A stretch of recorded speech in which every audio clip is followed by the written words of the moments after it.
Hello. Today we will be discussing soil erosion, climate change, and how they relate to agriculture in Sub-Saharan Africa.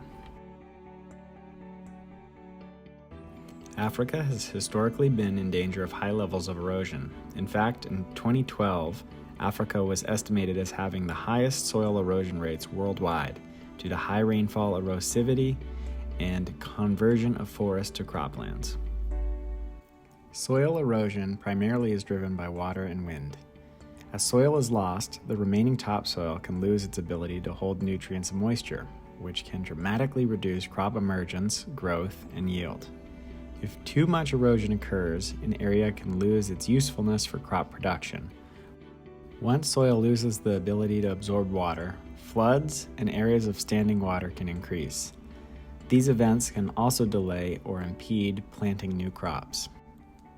Wind erosion carries soil as well.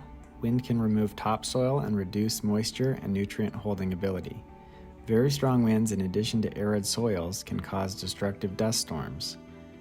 The airborne soils can damage crops and decrease yields, while additionally harming both livestock and people.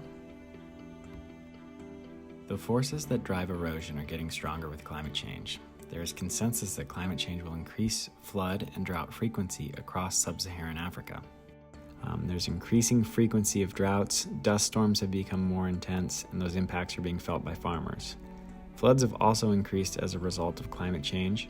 As erosion clears land of vegetation, it also reduces the amount of carbon that the land is able to sequester, thus acting as a feedback loop for climate change. A climate change feedback loop is something that accelerates or decelerates warming trends. A positive feedback loop accelerates temperature rise, while a negative one decreases temperature rise. Increased erosion from climate change, driven by precipitation pattern changes and the subsequent reduction of carbon sequestration, is a positive feedback. This is because increased erosion leads to additional carbon in the atmosphere, thus leading to increasing forces that drive erosion.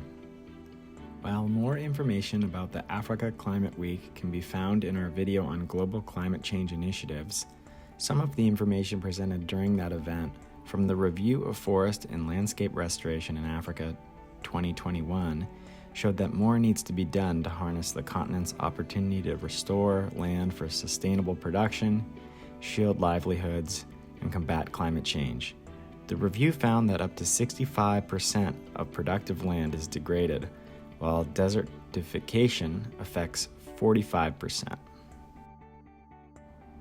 This brings us to the question, what can be done to help control erosion?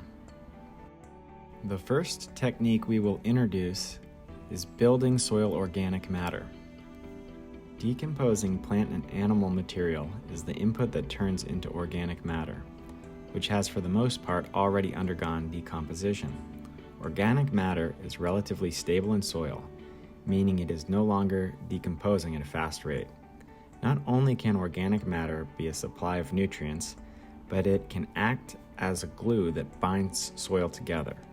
Additionally, organic matter can increase soil roughness and absorb wind energy, leading to reduced erosion. Studies have found that organic matter can reduce erosion by 20 to 33%. Reintroducing organic matter to degraded land will help in the process of land restoration and can be used to work against climate change drivers of soil erosion in farms.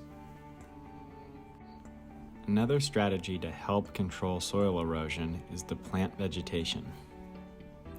Plants both help prevent erosion through the holding power of their roots while also providing a shield from wind. Cover crops have been hailed as a powerful way to prevent erosion, provide nutrients, and even fight climate change through carbon sequestration. Cover crops also help trap moisture in the soil. The FAO reports that windbreak plants can reduce wind speed by 15 times the height of the tallest tree. That brings us to the use of terracing to reduce erosion.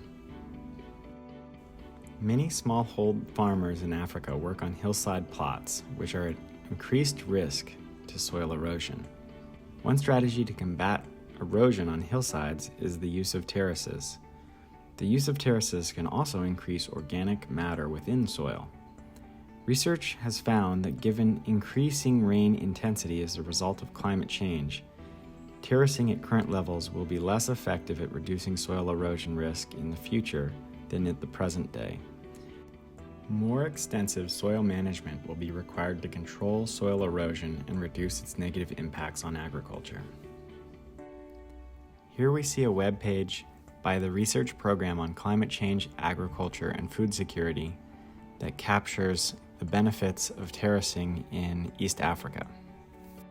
They found that the use of terraces in an area in Kenya increased crop yields by at least 25%. Additionally, the terraces were found to increase carbon sequestration, thus working against that positive feedback loop of soil erosion and climate change. That brings us to our final concept we'll introduce for controlling erosion, which is no-till or minimal till practices. Tillage has been a helpful practice for controlling weeds and pests and for preparing soil for planting seeds. However, recent findings suggest that by not disturbing the soil, farmers are able to reduce erosion. Not tilling soil has been found to help reduce nitrogen loss in the soil as well, potentially requiring the use of less fertilizer. Tillage practices can be thought of as occurring on a spectrum from conventional tillage to no-till.